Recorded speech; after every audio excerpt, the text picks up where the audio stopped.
Okay, so let's have a look at Baikal today. Have you been to Baikal? No, I haven't. Oh, me neither. Well, we can go there today in the poem, because the poem is a little portal, and it can bring you there really, because it's not just a picture, it's an all-inclusive portal.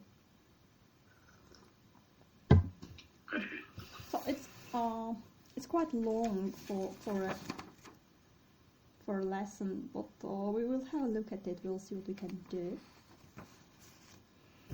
So Baikal Speaks by James Murray, Day 1. Calling across the ages of eternity, I sign my name with a song on the cover page of Baikal. Clapping my hands, I snap time in two, syncopating time and space, writing lines of intent. Across the waters of Baikal, a world awaits, not yet bored, not yet ready, to assume place. Did I tell you how Baikal holds the memories of the human race? Did I tell you? The morning breaks, cold and clear. No morning ever spoke my name as you do. Baikal shrugs as hail, sparkles its surface. When will you remember me? When will you? Rising with the moon, I lay my hand upon the night and draw the empty starlight.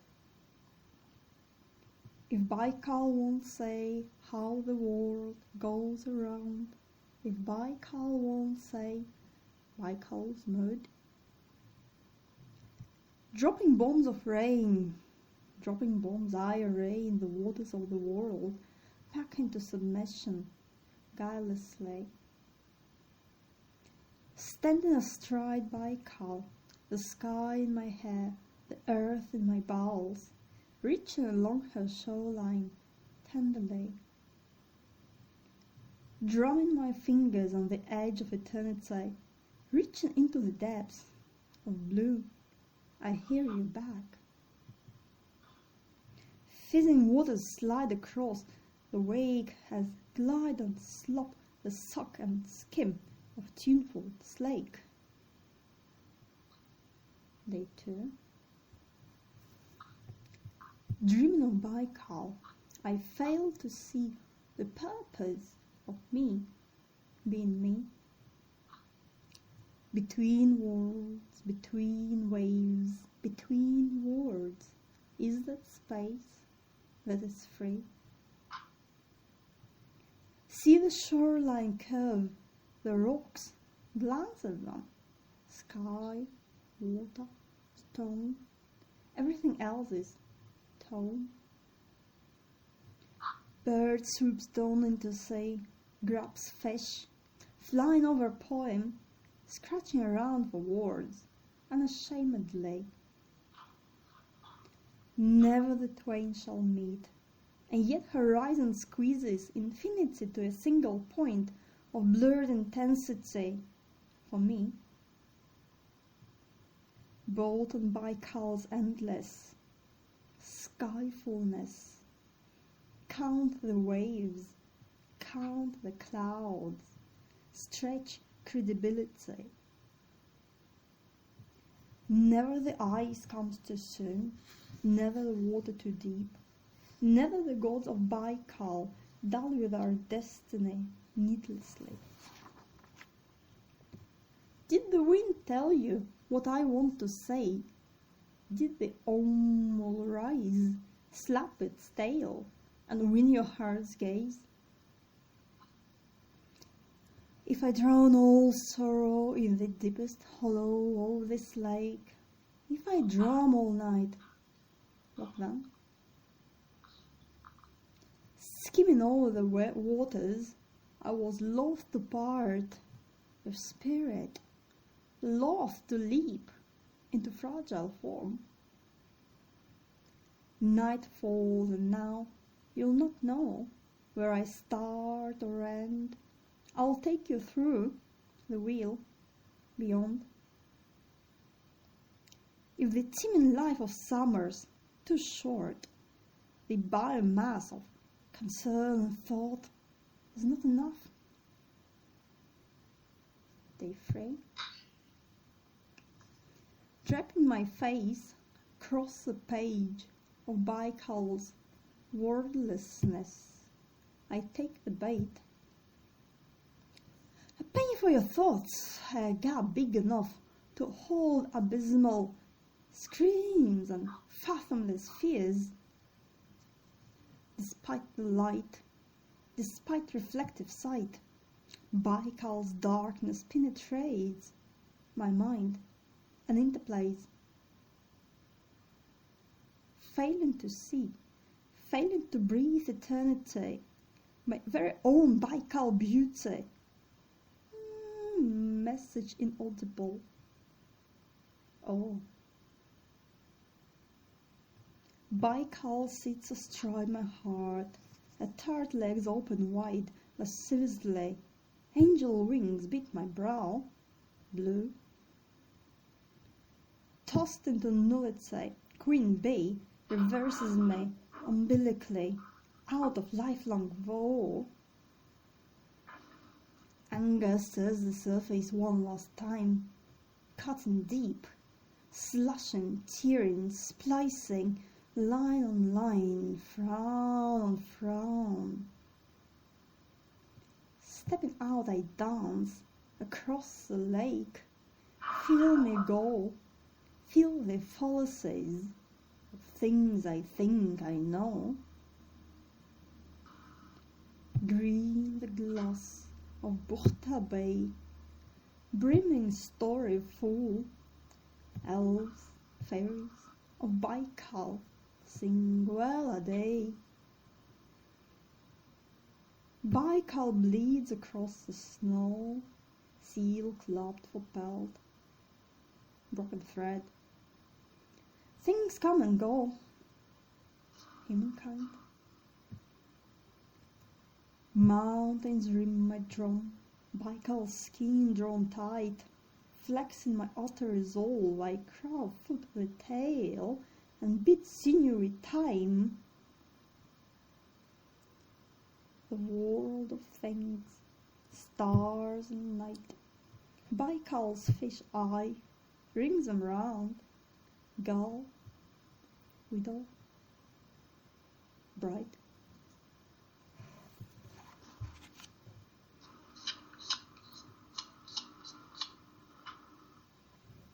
Okay.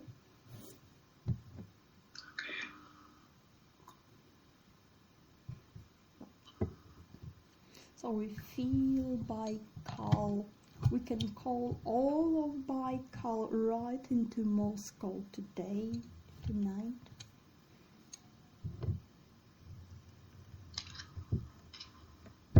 It's probably too big for Moscow. It isn't. Don't be so linear. It's boring. Baikal is a portal. It's an essence.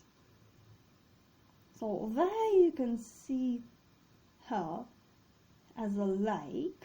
That's how it or she, how she manifests, how she appears to be here. But Baikal is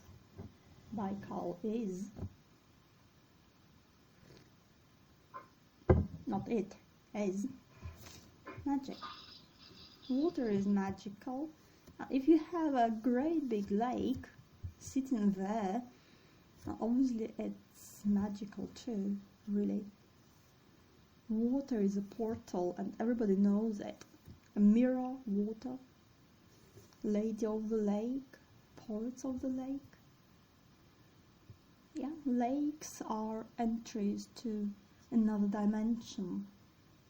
And the portal can be alive. It has to be alive.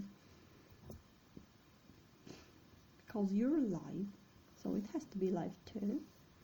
And if your portal is alive, then maybe it's a good idea to connect, to talk, to communicate, to come to know each other. And then you can have Baikal in Moscow, no problem. Not a stupid big lot of water, but Baikal. Baikal. Baikal. So what do you say about the poem? How do you feel?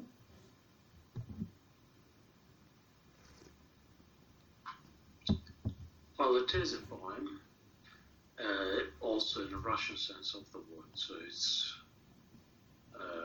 quite long.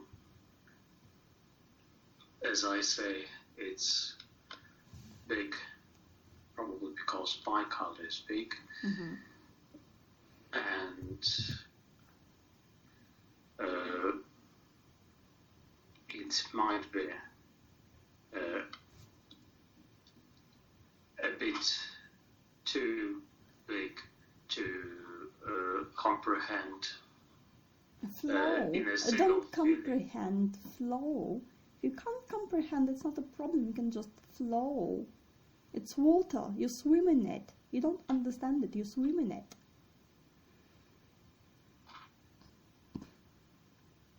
Okay. Mm-hmm.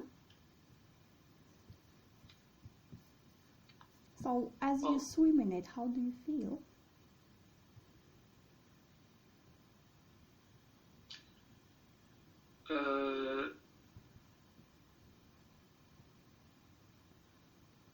Nearly drawn.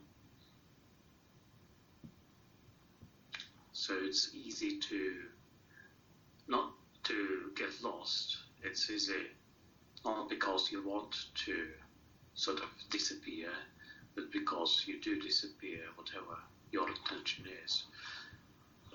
So getting lost, getting drowned in that mass of water, of something, is probably what the initial feeling or the initial fear is. Mm-hmm.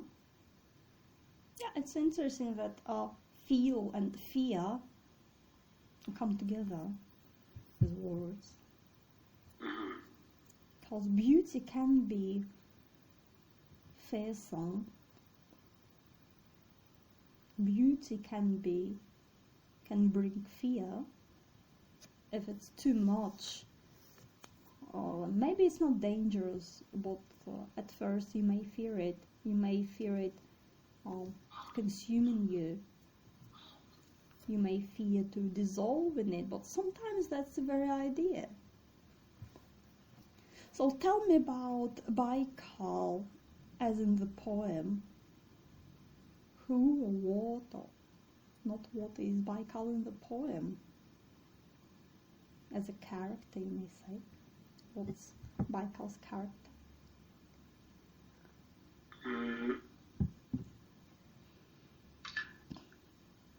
Well, it remains a mystery to me. Probably that was the intention, to make it quite mysterious. Well, no, it's not mysterious. It's quite straightforward in places. But is it just a lake? Do we talk about a little picnic on a lake? Or is it not just a lake? We've read lots of poems about places, mountains and towns and villages and isles and other places. So is it same or different? Well, it's definitely not a picnic. It's definitely something that rather expresses the relationship between the writer and the lake. Yeah, that's better. Of course, when you are having a picnic, you also have a certain relationship with the place where your picnic is happening, but this is probably more of a spatial relationship. Yeah, and what kind of a relationship do they have in the poem? It's easy. Well, it's happening on a spiritual plane, so to speak. Mm-hmm. So to say, it's again, and we don't know whether Baikal feels something towards D. We do know, because we have it in the poem.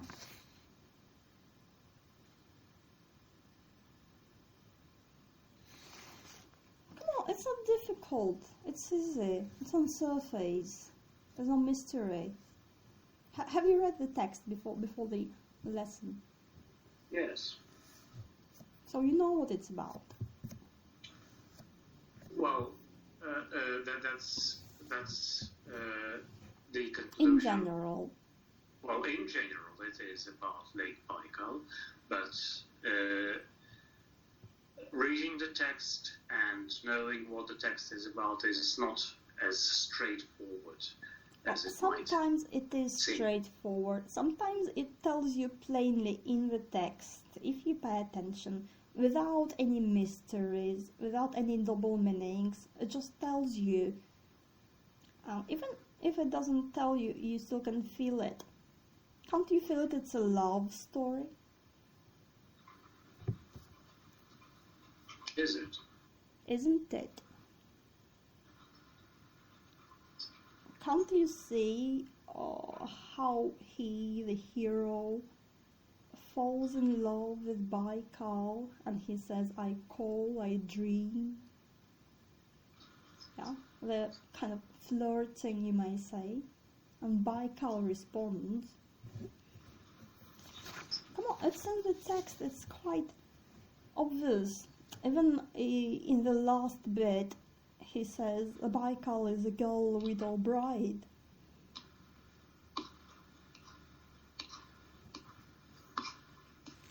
It's a kind of a goddess who replies to him, who plays with him.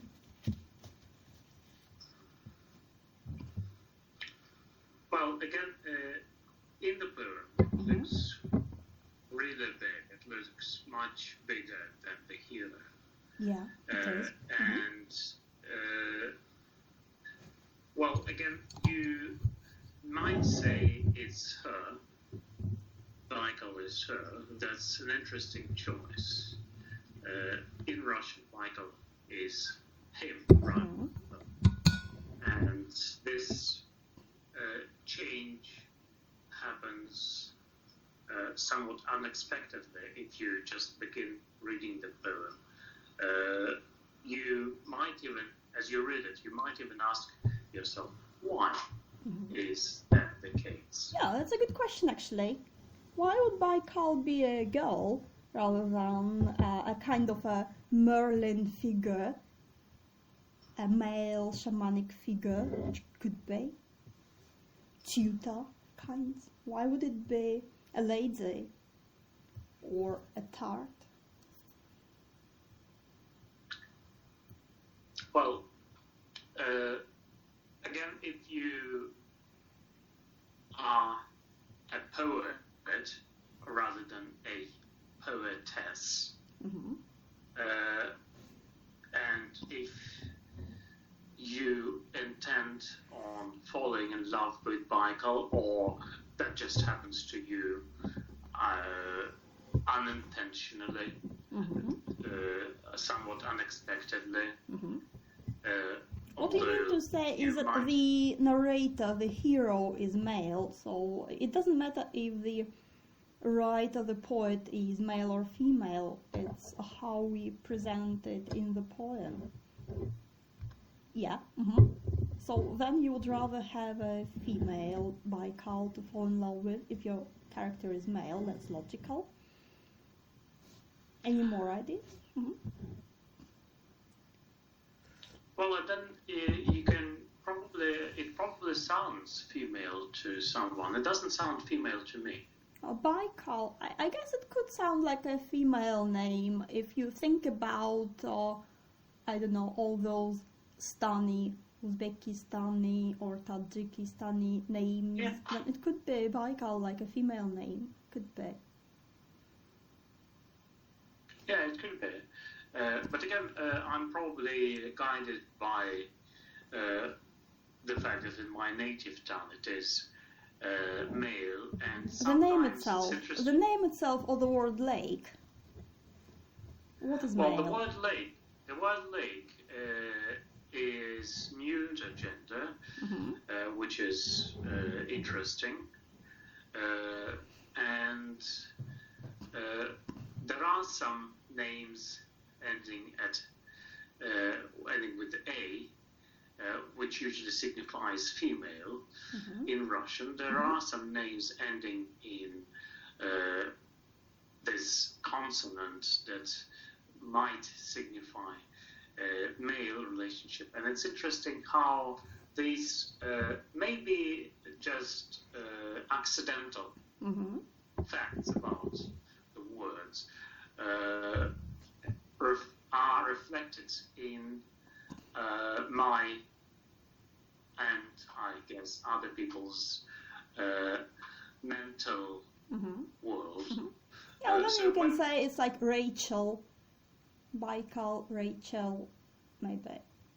But yeah, it's an interesting point that if your native language has a grammatical gender, then your whole perception of reality would be different. Yeah. It's true. So why else would Baikal be a girl? Well, I guess if you look at the shape of the lake, it's kind of feminine.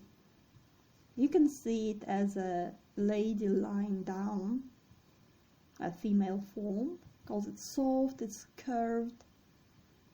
Yeah. And if you think about water, then water is usually seen as a feminine element. So maybe it makes sense that a great body of water would be a girl. Could be. Yeah, but again, if it's feminine, it could be a girl. It could be mother, and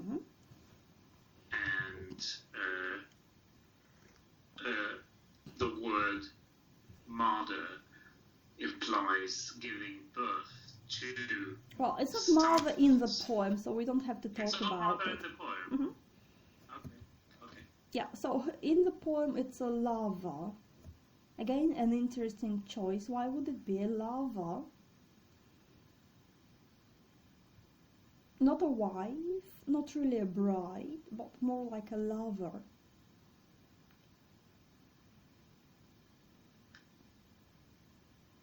Maybe because it's so intimate, maybe because it's personal, maybe because... why?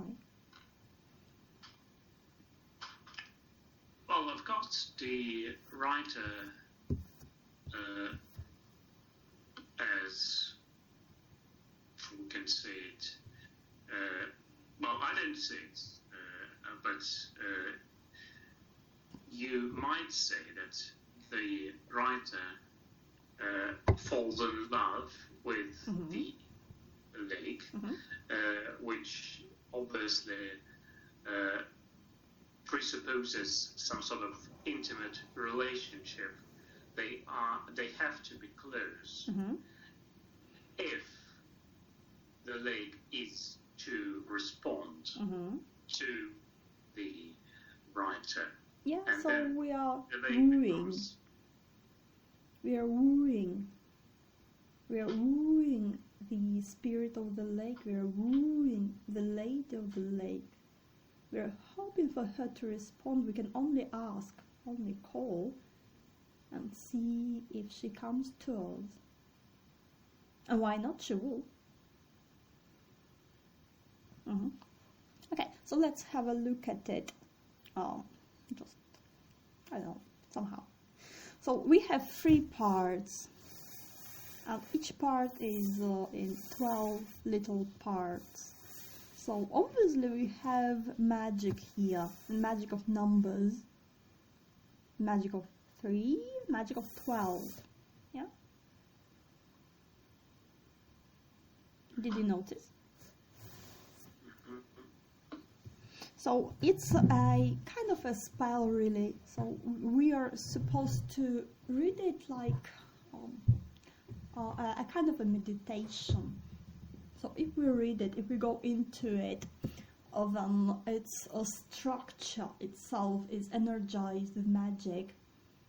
As we follow the lines, the connections, the lines, the web, the spell web of the poem, it can open a portal to Baikal, it can bring Baikal here.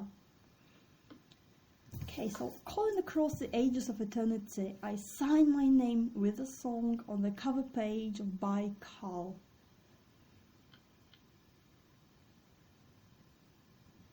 So what do we get from it? How do we start feeling? We enter the poem with these lines. We have the main people. We have I and Baikal. We have the relationship. Calling across the ages of eternity, I sign my name with a song on the cover page of Baikal. So Baikal is like a very big page, ready or a book, which is ready to accept your name in it, invites you to be a part of it, and Baikal is eternal, ages of eternity, that's Baikal. And we come and we are calling, we have this great space, great distance, great size of Baikal, and we are small and we're just calling, and we hope to get some answer, or maybe we know we'll get some answer, and we enter, we show our face, I sign my name, so I have no secrets. If I give my name, I give my all, my identity, who I am. If I sign my name, it's official. I mean business, I come here. I'm serious, I'm very serious. Yeah, it's not an accident that I'm here, that I'm calling. I know what I'm doing. Yeah. I do it with a song. Again, a song, a spell, a breath. And how can you communicate with Baikal?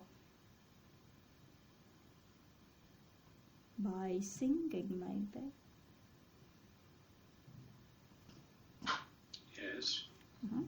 And cover page, the first page, and that's where we are in the poem, the beginning, the cover page.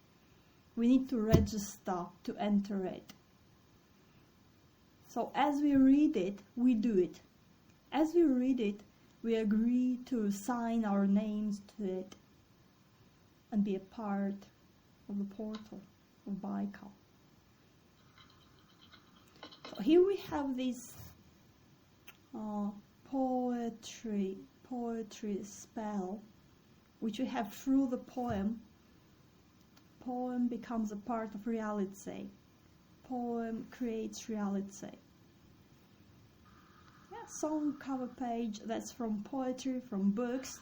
But at the same time we talk about reality, Baikal, and spiritual reality, eternity.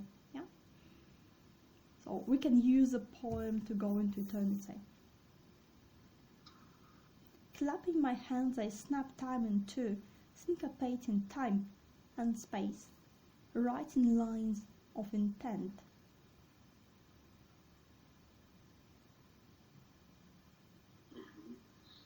Yeah, so we continue, not just signing my name, but we continue writing lines of intent. First, I introduce myself, so the lady of the lake knows who I am, and then I state what I want. Officially, because I'm signing it. Yeah. So if that's me, so that's a very determined me. Mm-hmm. Yeah. Someone who thinks he has the right. Mm-hmm. That's right. Yeah. We have I the wonder right. why. Because we know we have the right. Or at least we can try and see what happens. But if we, like they say, nothing ventured, nothing gained. Because we are infinite. We are infinity coming to another infinity for a talk, for a love song. So again we have music, we have song in the first part, we have clapping hands and syncopating in second part. We have time. I call across the ages of eternity, and now I snap time in two. So I'm not that small, I have power too. Yeah? And there's nothing that can stop me when I'm coming to my lover, Baikal. If I have to snap time into and syncopate time and space, I'll do it, no problem. To get to her.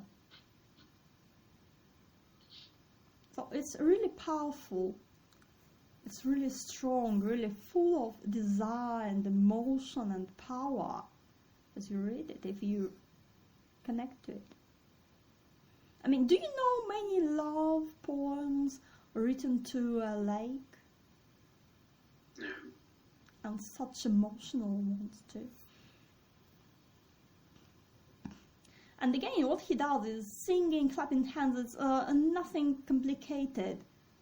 It's simple. It has to be simple. Yeah, there's nothing.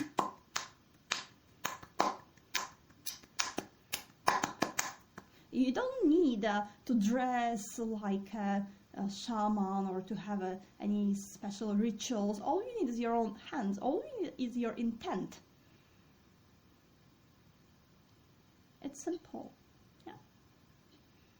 Well, sometimes when you face something quite big, something quite startling, you would rather prefer to stay silent and to sort of let it have its impact on you. It's interesting that here, again, the hero, whoever he is very determined to break the silence, to communicate. I would say even, communicate or insist on communication. Yeah, or you have without, to insist. Or why would she come to you? Why would she come to you? It's the same as the other time, the last time. You have to ask. Yeah, the Our Father prayer. Your Father knows what you want, but you have to ask first. Here it's the same. Why would the great big goddess of Baikal come to you? You have to ask, you have to call, you have to show that you're an equal. She knows you're an equal, but do you know you're an equal?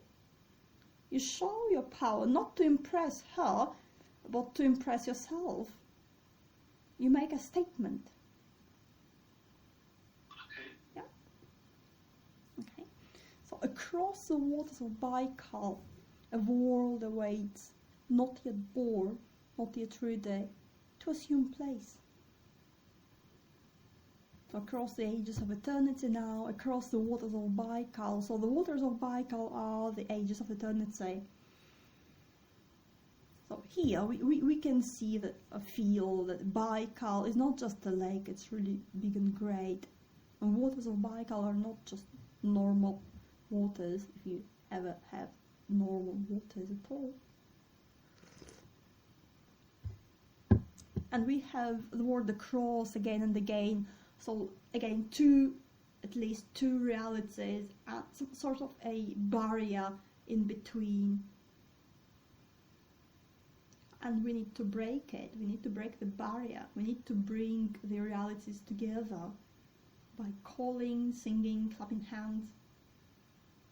Yeah, well, a bit aggressive for my taste. Maybe. maybe. Well, singing might not be aggressive, clapping maybe. Or maybe it's just the rhythm, because some people say that in the beginning there was a rhythm. Rhythm is what comes first. If you have no rhythm, you have no life. You have the rhythm, you have life. You have movement and time and all else. So there we can have a look at as a world which is not yet born and not yet ready. Mystical. And again, a whole other reality. Okay.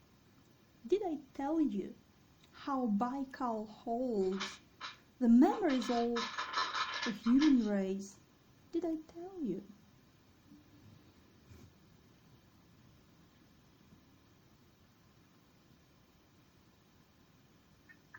So here we are no longer alone with Baikal.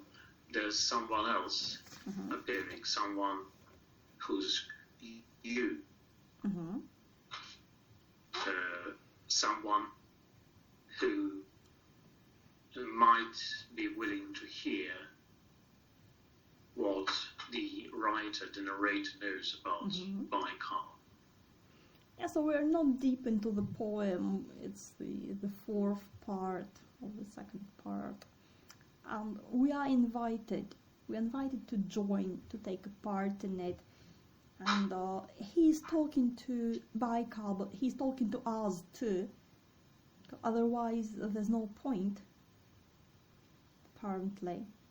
Well, did I tell you? Did I tell you? So we can feel his flow.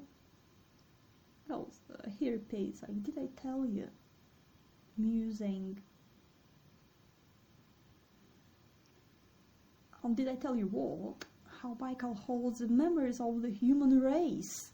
We have the whole human race in Baikal. And not just present human race, but in totality throughout times. Because they say water has a memory, and water remembers. And Baikal is big enough to hold the memories of the whole human race. Okay. Water can resonate well. And why is it important? Did I tell you? Did I tell you? Why is it important that Baikal holds the memories of the human race? Oh, if you are going to get connected to Baikal, what you're going to be connected to appears to be the entire human race, the memories of everyone who has inhabited this planet. Again, you might say, if it's eternal, if time is not a question, then it might also hold the memories of the future generations. And there is something that we might be willing to connect to. Again, for some reason, we might find these memories overwhelming, even though they might be all good memories. Too much of a good thing is probably not a good thing, but we know that the memories are not limited to good ones exclusively. There are some hard memories. There is something that it seems Baikal holds, but probably people would rather forget. Yeah, because you would like to forget it, but Baikal archives it, Baikal has it, and nothing is lost. Even if you want it to be lost, it's there. So again, Baikal is really, really big, really, really charged. if you want to dive into Baikal, you must be ready for an overwhelming flow of energy, force, memories, because it would be too much for one person. Have to be careful. Yeah. Well, we know that, or at least we know that there are both scientists, people who say they are scientists, and these scientists say you never forget anything that happened to you. So your memory... Oh, that's true. Something...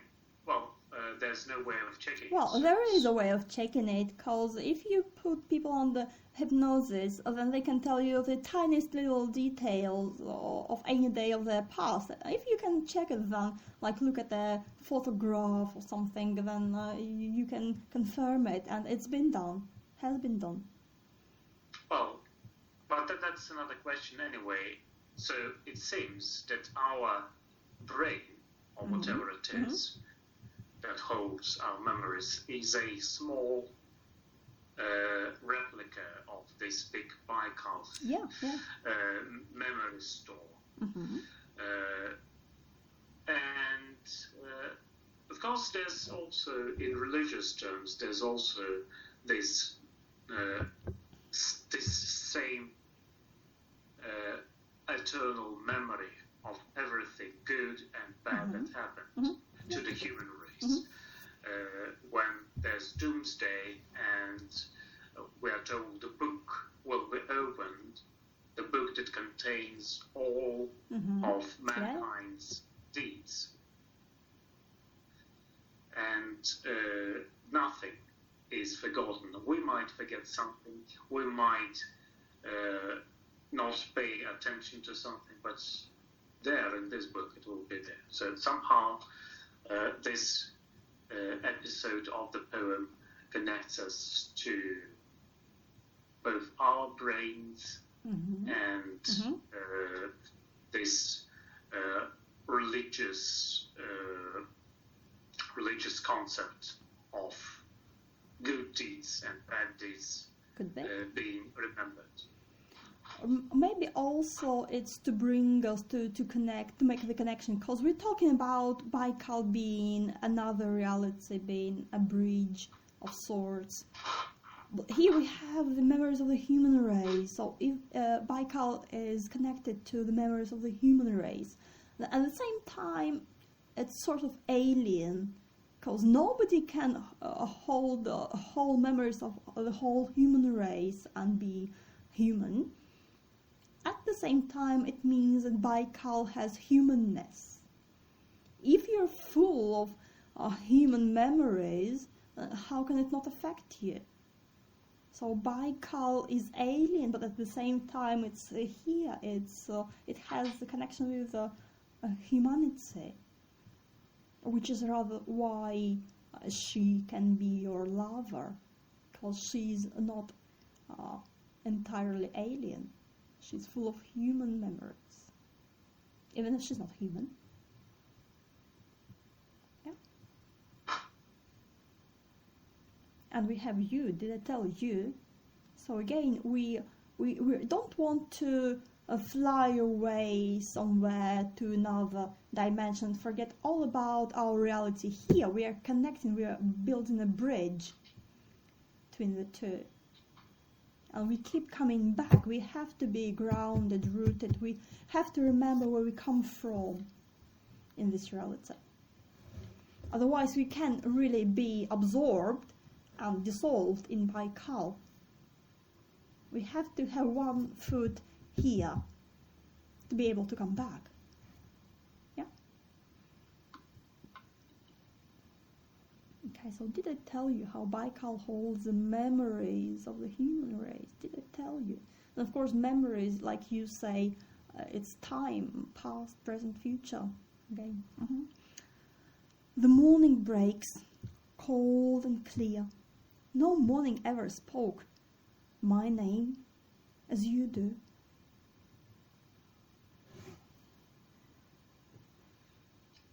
Well then, it seems that she responds say his name. Mm-hmm. How does she know his name?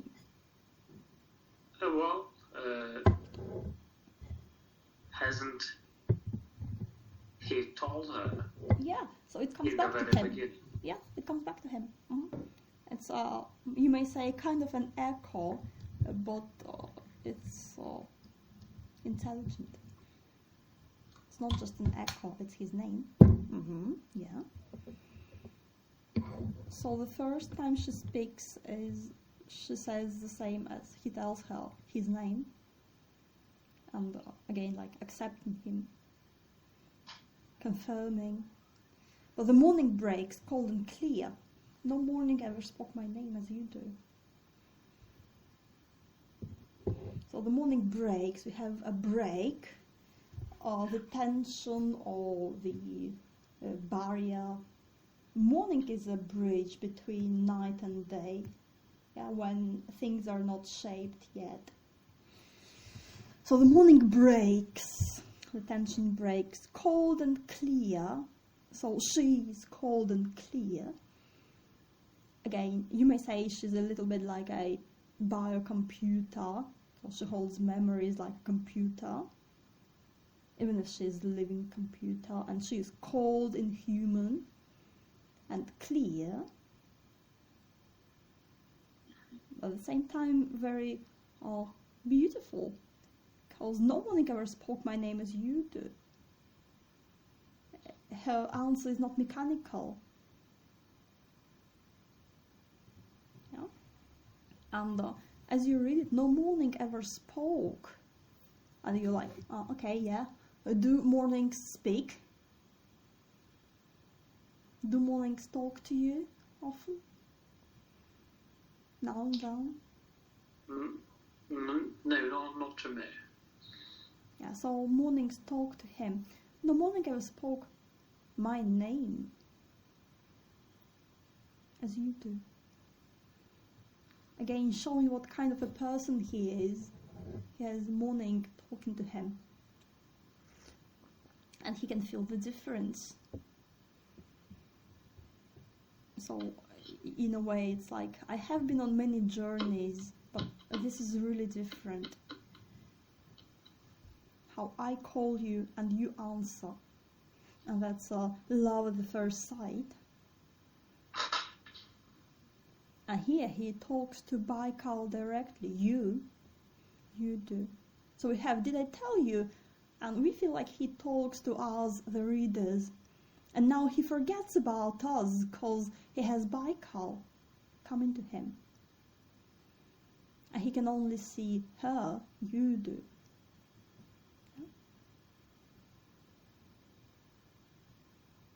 So we have all this sensation of Baikal being cold but clear and kind of misty coming back to him. Baikal shrugs as hail sparkles its surface. When will you remember me? When will you?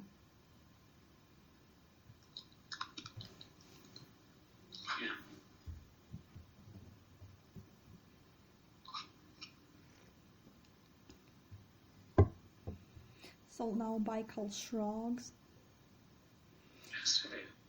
As hail sparkles its surface. So at the same time we see just a lake, which is disturbed by hail. At the same time it's the girl, the lady, who's shrugging. She has shoulders, she can shrug. Sparkles its surface. She has a face which is like wrinkled and I don't know, who are you? Why would I talk to you? So she comes to him, but she is cold. And she doesn't remember. When will you remember me? When will you? She comes, she doesn't recognize him yet. She needs some more. Something else. And he speaks to her in a human way, in an emotional way. When will you? When will you? Again, repeating. And we can see how it's really, really personal, because my name is another line, and me is also stressed in another line. So it's you and me, the Baikal and me, spirit and me. And we're wooing and hoping and calling, and it's us coming to her, but also her coming to us. Yeah, it has to come both ways.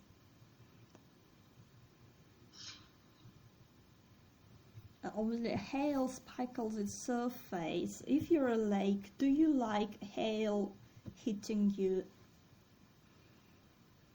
I don't know. Maybe not really. So we look at the lake, at the same time we can see the lady. Yeah. And there are also things that entail splitting, breaking something. Yeah.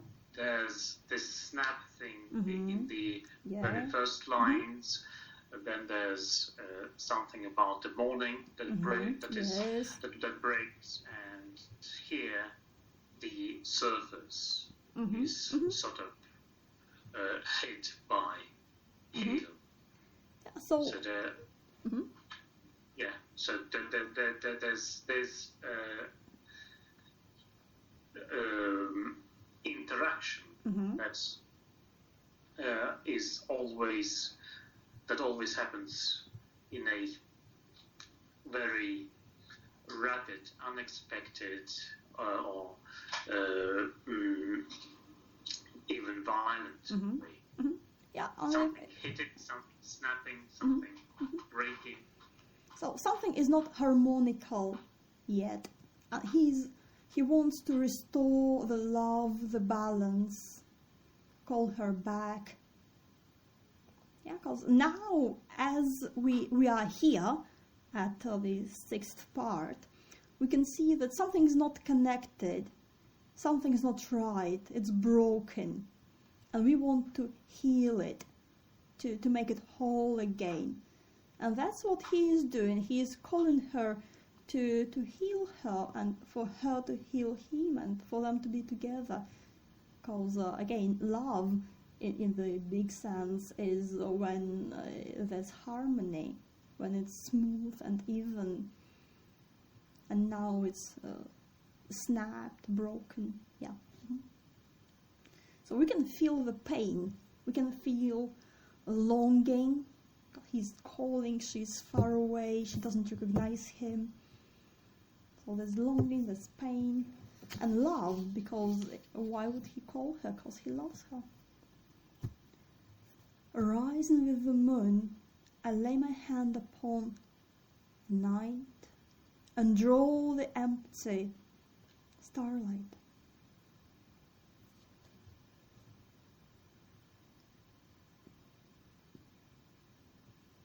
So just 2 stanzas ago it was the morning breaking, and now it's night, the moon, starlight. So maybe he sits there timelessly, maybe he sits there all day, and the next time he's blinking it's night.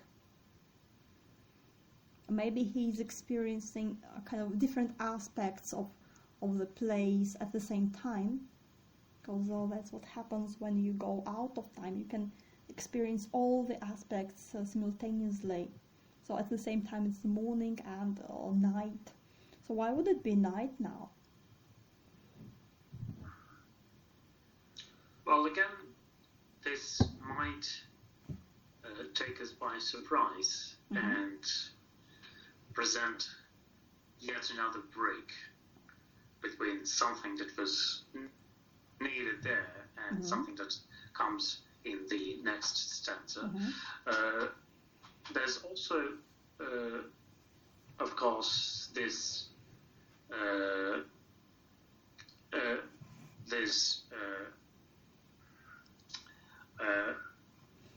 understanding that something is only comprehensible when night falls, because there are again, in the human world, there are people, again, let's say scientists, or people who say they are scientists, who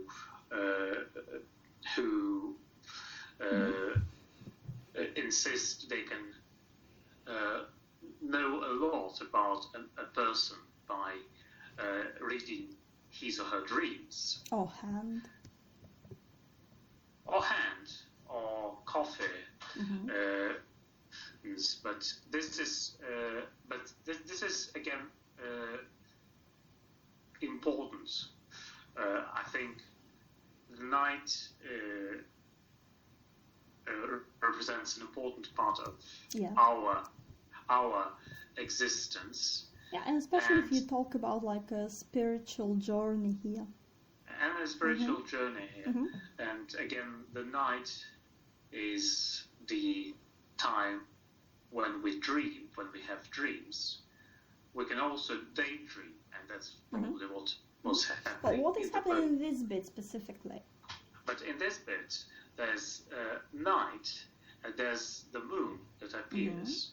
And again, it might appear up there in the sky because the first word is rising, so the direction is upwards. On the other hand, there's nothing that prevents the moon from being reflected by the sea, by the waters, by the lake. And again, you might feel you're rising when in fact you are going deep into the waters and you lay your hand upon something that looks like night reflected by the lake. Oh, that's an interesting point. So he's in the lake, he lays his hand on the water, and it's dark because it's reflecting night. Ah, interesting. Yeah. And of course it reflects the moon. There must be stars, and stars also shed their light. And then you might do this snapping movement with your hand, trying to sort of catch it, trying to possess it. Yeah, but it's just water. And there's just water, it's empty. That's probably the starlight is empty. That's beautiful. That's a good idea. So rising with the moon, maybe he was sitting, now he is rising, or maybe he was asleep and now he is rising, not in the morning but at night maybe. And he is again not just human, he's big, he's one with the night, one with the moon. He can lay his hand on the night, he can rise with the moon, he's a part of the landscape. So Baikal is big, so he has to make himself big too. But again, what is the feeling of this part? Is it a happy one? What happens here? Well, at least it's not unhappy, I would say. It's, again, I was talking about reflections, so these lines might reflect somebody's fascination with the night, with the moon, with the stars, with the water. We have the word empty. We have the word empty. We have the word empty. But again, empty probably means something we can't really reach. We do know that there are stars because there's light coming from the stars. Well, that's not really a logical conclusion, is it? That's not really a logical conclusion, but at least we know that there's light coming from somewhere. And again, if we are Mary Poppins kids, we might remember these sugar stars that could be reached, that could be eaten, that could be possessed, something that could be consumed. Okay, what about this part? Yeah, here it's much more intricate. You think you have grasped something, you have grasped the reality of the night, while in fact it's sort of you sort of grasp it, you make that movement with the hand, and then it dissolves in your hand. You can't grasp it. That's also, there's this famous snowflake thing. Snowflakes might look like stars, like tiny stars. And we don't have snowflakes here.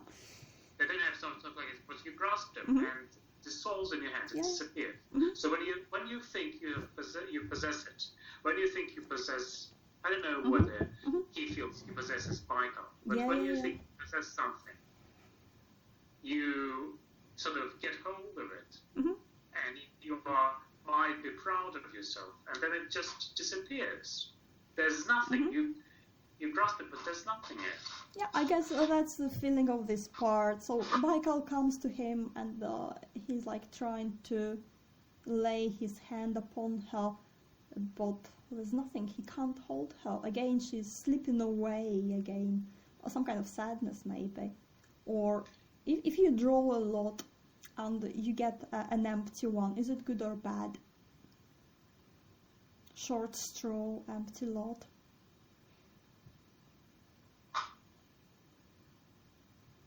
No. I don't know. And again, if you are into sort of social studies interpretations, then you might say that people today, you might say with Eric Fromm, that people today want to get hold of things, want to possess things, want to be consumers of things. And as you try to sort of use the same criteria when you're faced with something magical, spiritual, mental, you think that you possess a person, or you think that you possess Baikal, and you understand the person. But then something happens, and it slips your understanding. It's that you've just invented something about that person that wasn't really true. Yeah. So you don't really possess information about that person that's it's much more intricate than that. And Baikal is much more intricate than just something. Yeah, very good. And also you can say that in the beginning, rising is a word of position of power. If you're rising, then you're in power, but we end up with the empty lot. I draw the empty starlight. Again, the transition. Okay. If Baikal won't say how the world goes around, if Baikal won't say Baikal's mood, again, like you say, maybe you think you know, you have her, you think you understand her, but she's just much more than that. So if Baikal won't say, again, we go into negations. The negative form won't say. I call, I sing, but Baikal won't say. How the world goes round. What is it? Baikal won't say how the world goes round, or how can the world go round if Baikal won't speak? Baikal won't say Baikal's mood. Yeah, that's probably. Yeah, I guess that's like part 7 and 8 coming together. Yeah. Like I try to get her, but she's elusive. She won't say. She will slip away again. She's moody. Or maybe I think she's moody because again, I've had a clear picture of someone, and I thought I knew everything, and then something is done, and it's absolutely unexpected. So my picture is not valid anymore. It goes to pieces, and again, very often we prefer simplified schemes, simplified narratives, as people like to say, to explain things out. But Baikal refuses to be explained away. Yeah, very good. So Baikal is very much alive. It's not just a computer, not just a memory stick, memory lake, memory pool. Oh, I know. Pool of information. She's alive, she has moods, she has her own memories. Because Baikal holds the memories of the human race, but she doesn't remember him. When will you remember me? How can it be? You're so big, so great, you have all the memories of the whole human race, but where are your memories? Where is your identity in it? Oh, I won't talk to you. I don't like you. Who are you? You don't remember me, but actually you're my wife. I don't know you. Go away.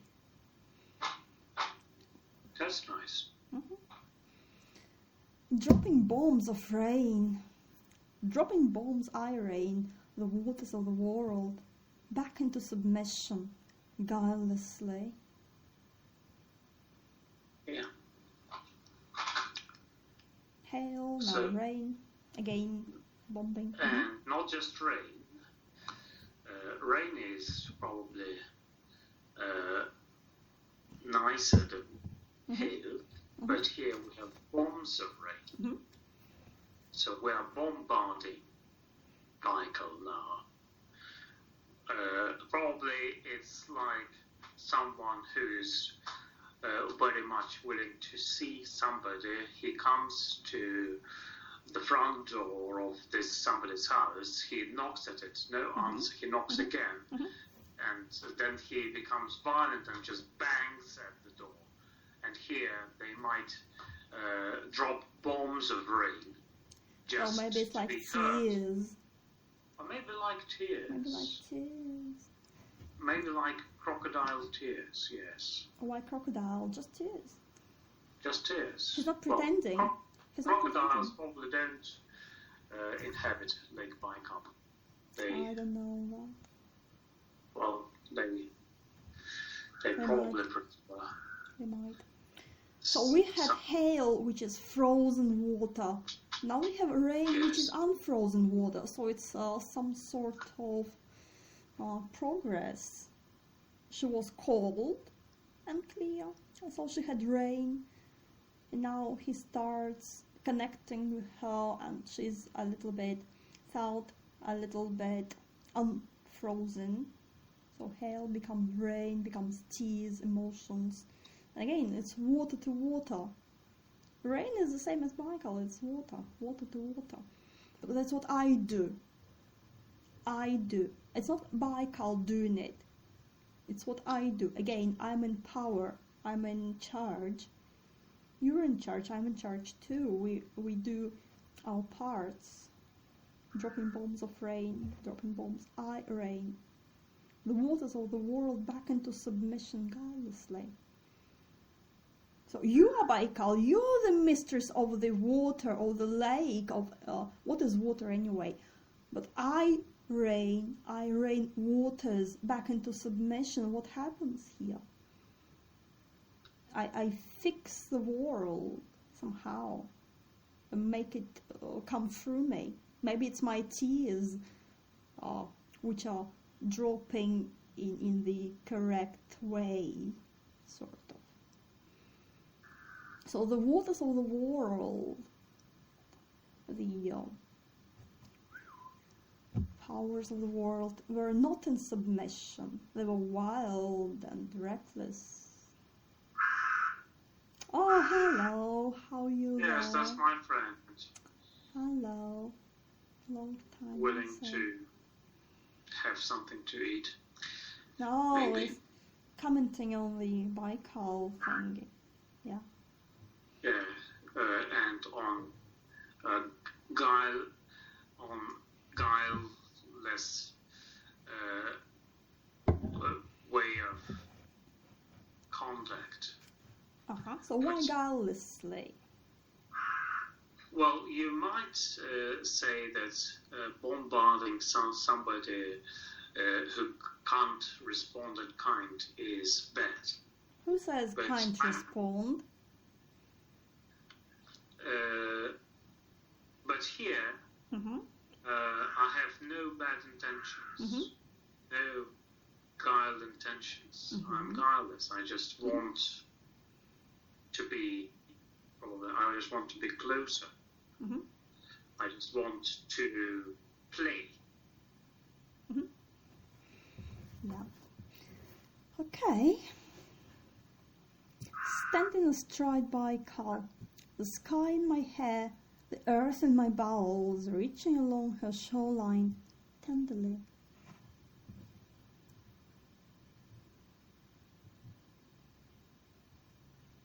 So we went somewhere, we are back to the physical place, standing by Baikal. Or maybe he's standing next to the Lady Baikal. The sky in my head, the earth in my bowels. That's really nice. Because you can see it, you can feel it. So at the same time, he's big. He has sky in his hair. Yeah? He's not small, he's big. At the same time, he's like funny because the earth in my bowels. At the same time, it's the connection. He's like a tree connecting the sky and the earth and the water in between. Again, we are kind of grounded, quite literally grounded. Head in the clouds, feet on the ground.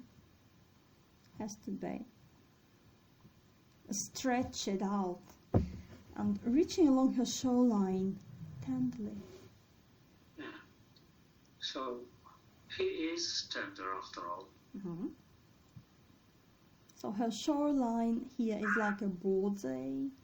And again, if you look at the image, the outlines of Baikal, it is kind of feminine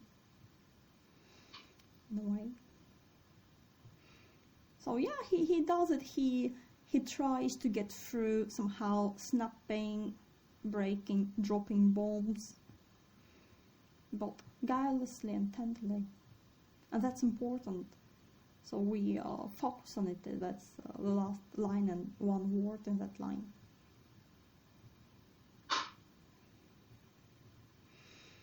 And of course we have lots of space and air here. The sky in my hair, you can feel the great open space. The earth in my bowels, again the connection, the firm connection with the ground, the earth. Drumming my fingers on the edge of eternity, reaching into the depths of blue, I hear you back.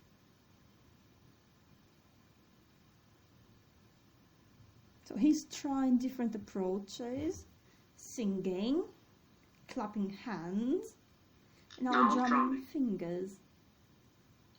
And again, it's all simple. He doesn't have a special shamanic drum.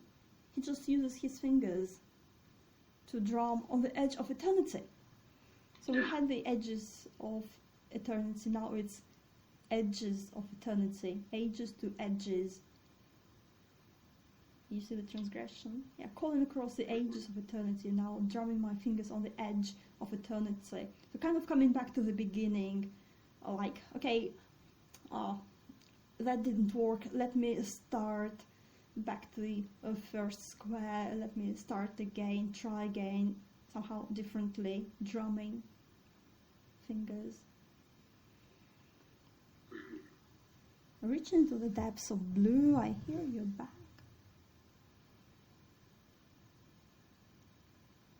So,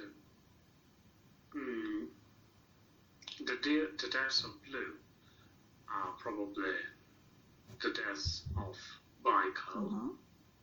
So if he is reaching into the depths of blue, there's a sort of a physical contact, which might be a purely mental contact, because I can reach into the depths of blue with my hands. I can also try you can and send a look. signal. So he says, drumming my fingers on the edge of eternity, reaching to the depths of blue. So if you tap on water on one side of Baikal, she can feel it, even if her very depths. So it doesn't have to be big and strong. Again, it's just simple. You just send your simple little signal, tap, tap, tap, and she can feel it like a spider in her web can feel the web vibrating somewhere else. Yeah, so the wave you send, you may think it's small, but it goes through all the body of Baikal. And she's aware of it because it's a part of her. Blue. Why blue? Why so blue? Well, it is blue, Is it? isn't it? Well, it's blue in the picture, accompanying the text.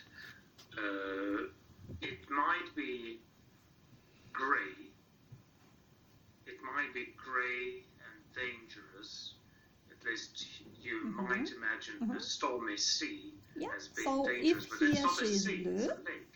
if he or she is blue, then he or she is not dangerous, Not dangerous, calm, calm, peaceful, magical. harmonious. Yeah, and again, because the sky is supposed to be blue, there's also harmony of colors. The lake, again, reflects the sky, or you might say the sky reflects back the color of the lake. Yeah, they do that. I hear you back. So I send the signal, tap, tap, tap, and it comes back to me. And it's like sending a signal into the outer space or to somewhere, and you're waiting for the reply, and then you hear this little tap, tap, tap back, and it means everything to you. Because to you, it's not just tap, tap, tap back. It's, I'm alive, I hear you. We are connected. I hear you back. We have a connection. Fizzing waters slide across the wake as glide and slop the suck and skim of tuneful slake.